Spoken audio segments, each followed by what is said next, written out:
naje ndavuga bikeya ariko kuvuga bikeya si uko ndafite umunezero mwinshi kandi namwe mundebye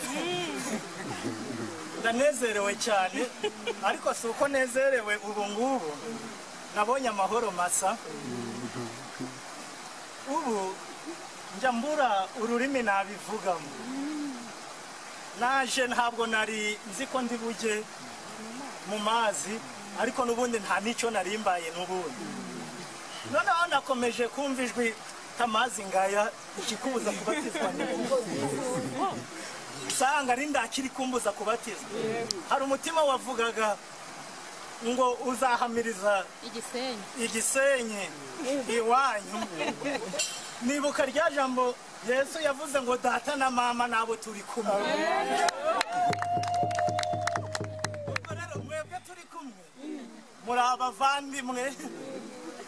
mundutira n'umugore wanjye kuko atarakizwa n'ubundi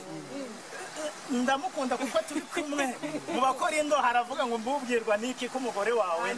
atazakizwa ariko mwebwe muramuruta kuko ubu ngubu turi hamwe ndanezerewe cyane rero nje Yesu yankoreye ibikomeye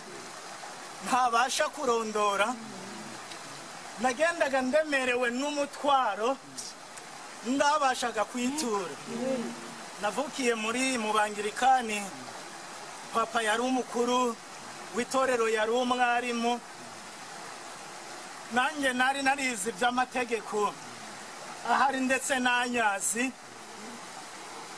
nje umubatizo nabatizwaho ku gahanga sinigeze nangubonaho ahubwo hari abanyishingiye ngo mbatizwa ndi mutoya ariko ibyo sinamize ubwo ndanabizi ndanico bindwaye n'ubundi ubwo noneho icyo nzi nabonye ndimo ngomezwa ubwo ngo ndakomeye ariko ntabwo nigeze ngomera na gatoya ahubwo narajegajegaga ariko nari mfite uburyo ki Satani yangomeje ndavuga bikeya kuko numva ibindimo ni byinshi ariko munyihanganire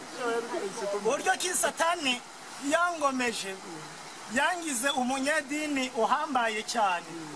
birabyo mwumva ngo barahanura ngo rabi senyeri nje nabaye n'umupfumu kuko bazanaga n'uwibye amafaranga ngo tubwire uwayibye narangiza indimi ngazimanuka ngazivuga ngavuga ati ibintu ni bibiri mbwira Imana izi kugaragaza aka kanya bivuge hakiri kare ati njyewe yarangiza akabivuga kandi ni iterabwoba yewe ubwo bakavuga ati buriya arimo Imana ariko nta Mana yari ndimo nari umupfumu nari umwangizi ariko Yesu yangiriye neza ndeba si ubwo nabaye muri ibyo Satani indeza indambwe ngajya ngenda mvuga ubutumwa noneho n'akabantu amaturu nazamukaga ngajya no muri za Kibungo ndurutse Gisenyi hehe amafaranga bakayazana bakayashyiraho narangiza niba ari 50 bangubise ngashyira mu mufuka ngavuga ati ariko burya Yesu agira neza ariko ntabwo ari Yesu wabaga yambaye n'ubujura n'ubwangiza ariko ubu Yesu ari muri nje nanyuze muri byinshi ariko nubwo nakoraga ibyo nanjye naravunikaga banzaniragwa umuntu urwaye abamuzanye ngavuga ndi n'ibyaha byanyu nabyo bibifitemo uruhare niyo mpamvu yabaye gutya ntare dufate iminsi 3 twiyiriza ubusa ubwo nanjye nganayimara da nganayimara musengera yataha ati Siraheri ni Imana itarangubitiye aho nga Imana igira neza yarakoze kukurinda ngita ngo ndi umutamzi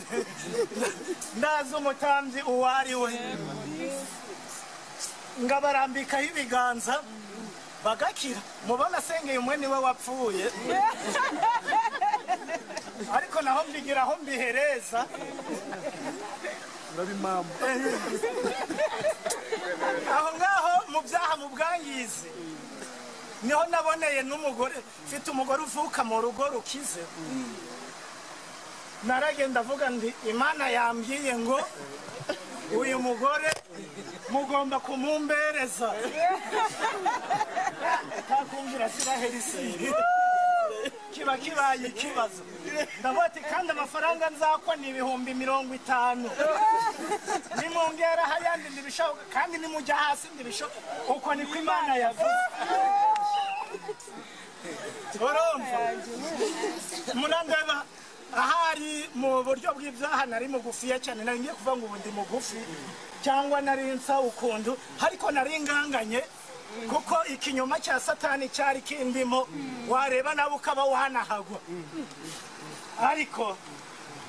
uko ndabwo ariko kuri ahubwo ngo ukuri ni kuba batura muzaba mubatuwe by'ukuri namwe muzaba mubatuwe by'ukuri narabatuwe ubu ngubu umwuka ndimo niwo mwuka w'ukuri umurindi yavuze ngo nageze ku mwami Yesu ngo none mu mutima wanjye ngo harimo izuba ry'ubundi rimurika yose ubu ngubu nshima Imana navuze ngo ndavuga bike none mvuze byinshi reka nshima icyo ndangiza nshima Imana ibyo yakoze byari byinshi hari abavuze ngo bizetede nge narayize ubundi amaso yanjye ndabwo mbona n'abaganga iyo bapimye baravuga Siraheri ugenda ute ko amaso yawe ari mweduze kandi mweduze umuntu aba atareba aturigenza wowe ndigenza iyo nzi gusoma na Bibiliya y'imbumyi y'abatabona kuko nabaye Masaka mu kigo cy'abatabona ibyo Yesu yagukijije ibyaha gukiza n'uburwayi nafataga Bibiliya ngayisoma nubwo nyigegereje n'uwize universite ndabwa ndusha bakavuga ati burya nta n'Imana imurimo umuntu utareba umuntu umeze gute ariko ntabwo yari Imana indimo n'ubundi nize etede nafashe igihembo cya kabiri mu gihugu mu batsinze neza nari ndi uwa kabiri etede ni inyigisho za Bibiliya nayize imyaka 4 ubwo bwari uburimanganya bwo twigaga hari uwambanjirize wabivuze uburyo bwo kuyobya abantu ugafata gahunda ukondura mushyira kuri gahunda nagiraga ubushuma nayo wasize mu rugo ndakubwira uravuga impamvu bayasize subirayo yazane cyangwa nabona niba ari kure akihuta akayazana aje n'ubwoba ngo nanjye Imana yambonye ngo none ngaya niyo nari mfite kandi ni umukecuru urajya kuburara akayazana n'uwa kure ngamubwira ndi nurenza iminsi 3 utaziyazanye hangahanga inzu y'Imana yubakwe uzarimbuka ahubwo ndazi ko nanjye nari umwana wo kurimbuka noneho ndashima Imana reka mvuga uburyo kinabonyemo Yesu na ibyo nanyuzemo ni byinshi nageze muri za Kanyarira nikoreye ibyifuzo by'abantu uwanditse ku gapapuro ngo ngiye ikibazo niki ngagenda Kanyarira igitarama ngo ndimo ndasengera abantu nagiye mu rutare maramo 7 ikibungo tugahuriramo n'abantu ngo turi turi gushakashaka nyamara Imana nduyibona ari uko kabakabye ahubwo iri muri twe Imana idufashe uburyo ki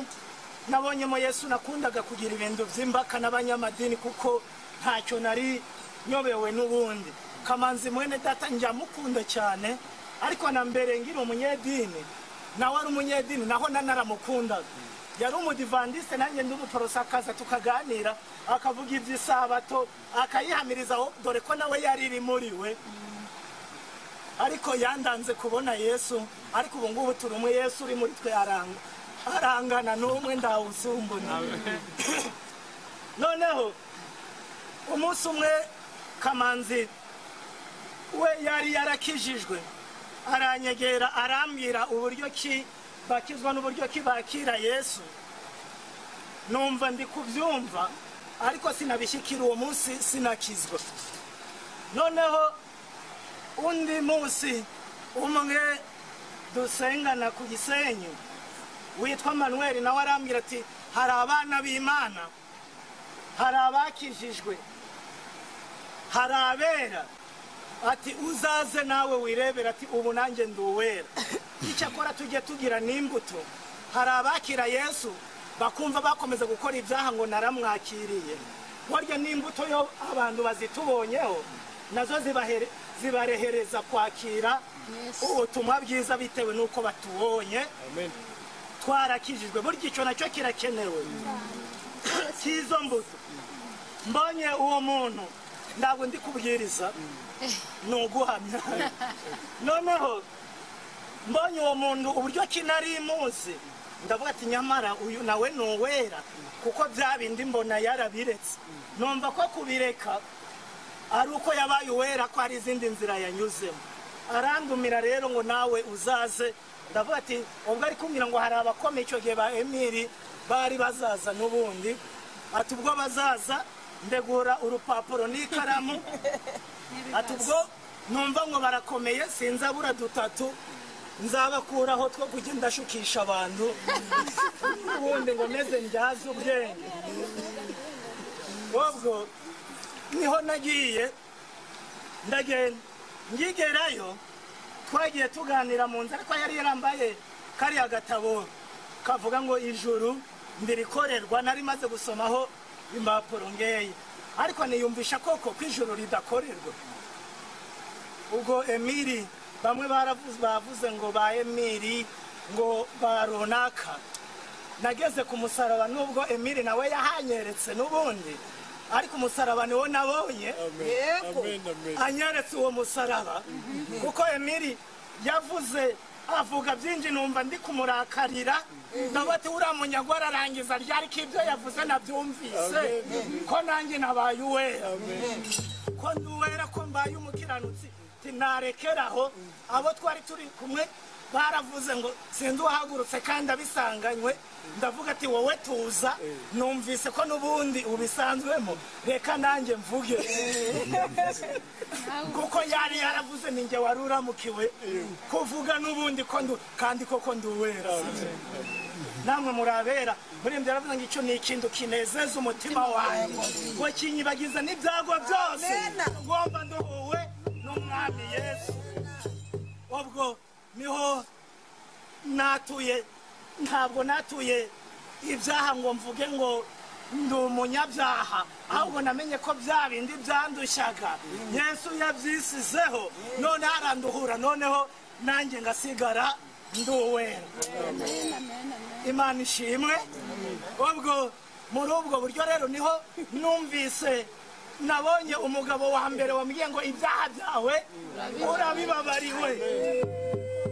Noneho numva umutima uraruhutse, nibwo wa mutwaro wari undi ku mugongo wanyururutse, numva ndamahoro, numva Imana yanditse ku mutima wanjye ijambo ryayo, ari ryo jambo ry'ukuri, ariyo mategeko, niyo mategeko ya Mose akurwaho nagerageje kubahiriza sinyashobore, noneho iyandika ku mutima wanjye. None akimara kuvuga ngo ibyaha byawe urabibabariwe, n'undi araza anyambika iyi kanzu mureba, ntabwo muyibona, ya yindi ngo ndende idaraje hajya, ariko gakiza. Ubu ngubu ndakijijwe, ndambereza umuzingo w'igitabo ari uri ku mutima, niyo mpamvu ngenda